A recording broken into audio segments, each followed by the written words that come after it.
এটা হলো আফগানিস্তান।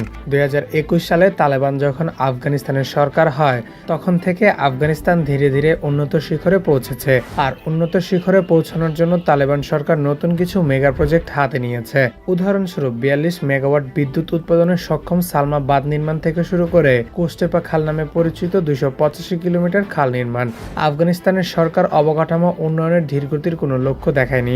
আফগানিস্তানের এই দ্রুত অবকাঠামো উন্নয়নের আগে কোনো সরকার তা করেনি। তালেবান সরকারকে পশ্চিমা বিশ্ব সন্ত্রাসী হিসেবে জানে, কিন্তু তালেবান সরকার বদলে দিয়েছে অর্থনীতির চাকাকে এবং কর্মসংস্থান প্রদানের লক্ষ্যে বিশাল প্রকল্পে বিলিয়ন বিলিয়ন ডলার বিনিয়োগ করছে।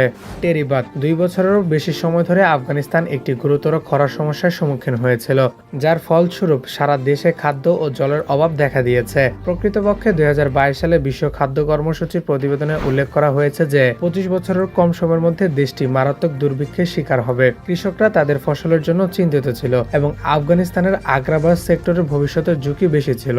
জাবুল প্রদেশে টেরিবাত নির্মাণ শুরু হওয়া বেশি দিন হয়নি। ২০২২ সালে সেপ্টেম্বরে প্রকৌশলীরা এই প্রকল্পে ১.১৫ বিলিয়ন বাজেট পাম্প করে সাইডে কাজ শুরু করেন, যে বাঁধটি প্রায় ৩ মিলিয়ন কিউবিক পানি সঞ্চয় করবে বলে আশা করা হচ্ছে। তা ৬০০ হেক্টর জমি সেচ দিতে এবং ১০০০ কিলোওয়াট বিদ্যুৎ উৎপাদন করতে ব্যবহৃত হবে।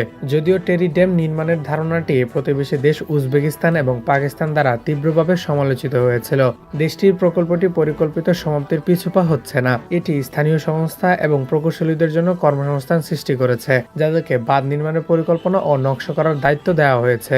হেরাত হাইওয়ে ২৯ এপ্রিল ২০২৪ পশ্চিম আফগানিস্তানের হেরাত প্রদেশের জাতীয় রাজধানী কাবুলের সাথে সংযুক্ত করার জন্য একটি অপরিহার্য রাস্তা নির্মাণের কাজ শুরু করা হয়েছিল।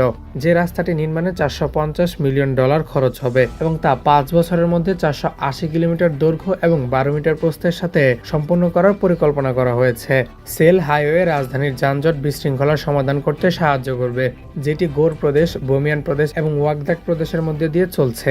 অর্থনৈতিক বিষয়ের ভারপ্রাপ্ত উপপ্রধানমন্ত্রী আব্দুল গনি কর্মকর্তাদের উপস্থিতি উদ্বোধনের অনুষ্ঠানে বক্তৃতা করে বলেন, আফগানিস্তানের ইসলামী আমিরাত জনগণের সমস্যা সমাধানের জন্য সর্বোচ্চ চেষ্টা করবে এবং উন্নয়নের প্রকল্প চালু করে দেশের উন্নয়ন করবে। ট্রান্স আফগান রেলওয়ে প্রকল্প ট্রান্স আফগান মধ্য এশিয়া ও দক্ষিণ এশিয়ার মধ্যে অর্থনৈতিক করিডোর হয়ে উঠবে বলে জানিয়েছেন বাল্ক রেলওয়ে কর্তৃপক্ষের প্রধান মোহাম্মদ শরীফ। ট্রান্স আফগান রেলওয়ে ট্র্যাকটি মাত্র ৭৫ কিলোমিটার দীর্ঘ, কিন্তু তালেবান সরকার উচ্চাকাঙ্ক্ষার একটি গুরুত্বপূর্ণ অংশ হিসেবে কাজ করবে বেশ কিছু সুপ্ত রেল প্রকল্প পুনর্জীবিত করার জন্য। এটি একটি পরিকল্পিত অন্তর্দেশীয় রেলওয়ে নেটওয়ার্কের অংশ, যার লক্ষ্য অবশেষে উজবেকিস্তান, আফগানিস্তান এবং পাকিস্তানকে ৭০০ কিলোমিটার ট্র্যাকের সাথে সংযুক্ত করার ৩টি দেশ যারা ওয়ার্কিং গ্রুপ প্রতিষ্ঠা করছে। উজবেকিস্তান সীমান্তের সাথে ইতানকে এবং পশ্চিম প্রতিবেশী ইরানের হৃদয়ের সাথে সংযুক্ত করা। ট্রান্স আফগান রেলওয়ে প্রকল্প আফগানিস্তানকে সামুদ্রিক টার্কি এবং ইউরোপে একটি আউটলেট সরবরাহ করবে। প্রকল্পটি ব্যয় ধরা হয়েছে $5 বিলিয়ন এবং সম্পন্ন হতে ৩ থেকে ৫ বছর সময় লাগবে। আফগানিস্তানের এই পর্যায়ে রেলওয়ে পরিবহন হলো যাত্রীবাহী ট্রেনের সাথে পণ্য পরিবহনের দ্রুততম এবং সস্তা মাধ্যম। আফগানিস্তান রিং রোড একটি রাস্তা যা সমগ্র দেশকে প্রদক্ষিণ করে। তার প্রধান শহর ও শহরগুলিকে কাবুল, কান্দাহার, হেরাত ও মাজার শরীফকে সংযুক্ত করে। এটি ছিল আফগানিস্তান রিং রোডের একটি অত্যাবশ্যক অবকাঠামো প্রকল্প, যা ৩২০০ কিলোমিটারও বেশি বিস্তৃত ছিল যখন এটি ১৯৬০-এর দশকে শুরু হয়েছিল, কিন্তু আজ এটি ঘন ঘন যুদ্ধ এবং রাজনৈতিক অস্থিরতার কারণে পঙ্গু হয়ে পড়েছে। ২০০৩ সালে মার্কিন যুক্তরাষ্ট্র এবং অন্যান্য বিদেশি সরকার $1.5 বিলিয়ন বিনিয়োগ করে এটিকে পুনর্জীবিত করার চেষ্টা করেছিল, কিন্তু আবারও প্রকল্পটি সংঘাতের কারণে বন্ধ হয়ে যায়। ৩ বছর পর ২০০৬ সালে প্রকল্পের জন্য তহবিল $1.2 বিলিয়ন বিস্তৃত ব্যবধানে হ্রাস করা হয়েছিল। যখন তালেবানরা আফগানিস্তান দখল করে তখন রিং রোড প্রকল্পটি ব্যর্থ পরিণত হয়, যা মেরামতের বাইরে ছিল এবং এটি প্রতিস্থাপন করতে $8.3 বিলিয়ন খরচ হবে। আফগানিস্তান পুনর্গঠনের জন্য তৎকালীন বিশেষ ইন্সপেক্টর জেনারেল ২০১৬ সালে একটি অডিট রিপোর্ট অনুসারে আফগানিস্তানের গণপূর্ত মন্ত্রণালয় উল্লেখ করেছিল যে রিং রোডগুলি যদি অসম্ভব হয়ে পড়ে তখন দৃষ্টি আরও ক্ষীণ হয়ে ওঠে।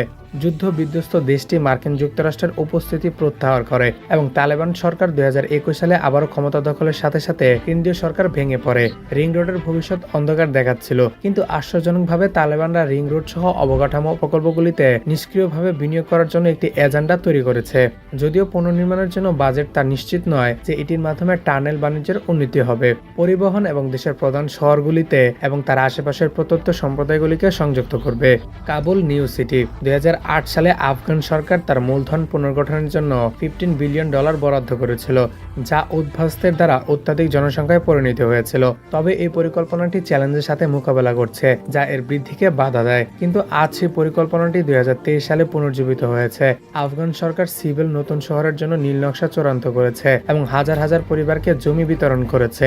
মেগাসিটির জন্য জল বিদ্যুতের পয় নিষ্কাশন ব্যবস্থা এবং রাস্তার কাজের জন্য মৌলিক সুবিধাগুলো স্থাপন করা হয়েছিল।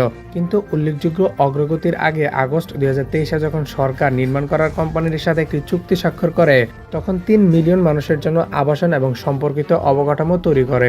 এই বিশাল প্রকল্পটি একাধিক পাড়া এবং 40,000 হেক্টর জমিকে অন্তর্ভুক্ত করবে। প্রয়োগক্রিয়াটি 1.2 মিলিয়ন মানুষের জন্য কর্মসংস্থান সৃষ্টি করবে। যে প্রকল্পটি শহরের কেন্দ্রস্থলে নতুন জীবন শ্বাস নেওয়ার সময় ক্যালের বাসিন্দাদের জন্য একটি উজ্জ্বল ভবিষ্যতের প্রতিশ্রুতি দেয়, তা কেবল নিউ সিটি ডেভেলপমেন্টের স্বাধীন বোর্ডের মাধ্যমে বিদেশি বিনিয়োগের জন্য উন্মুক্ত করা হবে। কোস্টেপা খাল 285 কিলোমিটার দৈর্ঘ্য, 152 মিটার প্রস্থ এবং 8.5 মিটার গভীর। কোস্টেপা খালটি দেশের উত্তরপ্রদেশের আমোদরিয়া নদীর উপর আফগান সরকার কর্তৃক নির্মিত একটি বিশাল খাল। 5,50,000 হেক্টর মরুভূমিকে আবাসযোগ্য করার তোলার লক্ষ্যে এই প্রকল্পটি মধ্যপ্রাচ্য অঞ্চলে দেশটির গম রপ্তানিকারক একটি প্রধান দেশে পরিণত হবে। শুধু তাই নয়, এই খালটি সম্পূর্ণরূপে লক্ষ লক্ষ আফগানকে বিশুদ্ধ পানীয় জল সরবরাহ করবে। $684 মিলিয়ন খরচ হবে বলে আশা করা হচ্ছে এবং 200টিরও বেশি আফগান কোম্পানি এই নির্মাণে নিয়োজিত রয়েছে এবং এর ফলে মানুষ লাখ লাখ কর্মসংস্থানের সুযোগ পাবে। টাপি গ্যাস পাইপলাইন কয়েক দশক ধরে আঞ্চলিক খেলা পরিবর্তনকারী আফগানিস্তান আমদানি করা শক্তির উপর নির্ভরশীল, কিন্তু ট্রান্স আফগানিস্তান পাইপলাইন আসার সাথে সাথে পরিবর্তন হতে চলেছে। টাপি প্রকল্পটি আফগানিস্তান, তুর্কমেনিস্তান, পাকিস্তান এবং ভারতের মধ্যে একটি যৌথ অংশীদারিত্ব এবং এতে একটি বিশাল 1800 কিলোমিটার পাইপলাইন জড়িত, যা 4টি দেশের মধ্যে বছরে 33 বিলিয়ন ঘনমিটার প্রাকৃতিক গ্যাস পরিবহন করবে। এর ফলে রাশিয়া, ইরান ও চীনের বিদেশি বাজারে প্রাকৃতিক গ্যাসের আমদানি হ্রাস করার পাশাপাশি লক্ষ লক্ষ বাসিন্দাদের জন্য পরিষ্কার এবং সাশ্রয়ী মূল্যের শক্তির অ্যাক্সেস সরবরাহ করবে। 2016 সালে শুরু হওয়া প্রকল্পটি প্রকৃত বাজেট ছিল $200 মিলিয়ন, কিন্তু আজ এটি বাস্তবায়নে $7.6 বিলিয়ন পৌঁছেছে।